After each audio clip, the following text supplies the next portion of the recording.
इसको छोड़ दें। इसमें कोई स्मेल या बू वगैरह नहीं होगी।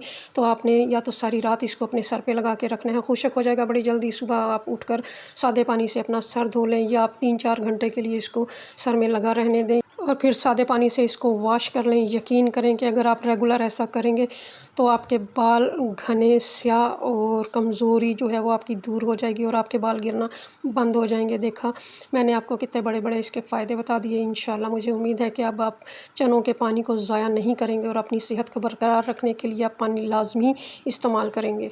छोटे बच्चों के सरों पे भी आप इस पानी का रेगुलर इस्तेमाल करें ताकि शुरू से ही उनके बालों की बुनियाद जो है वो मज़बूत हो जाए। डॉक्टरों की भारी फीसें देने और उनके पास जाने से बेहतर है कि हम खुद अपनी सेहत का ख्याल रखें और इस तरह के देसी नुस्खे जो हैं वो इस्तेमाल करें कि अल्लाह ताला ने हर चीज़ जो है हमारे फ़ायदे के लिए बनाई है। हम उसकी हर नेमत का लाख लाख शुक्र अदा करें।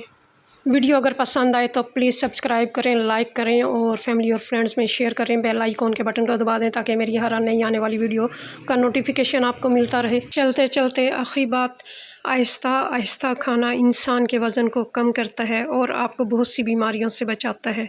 दुआओं में याद रखिए। फ़ी अमानिल्लाह।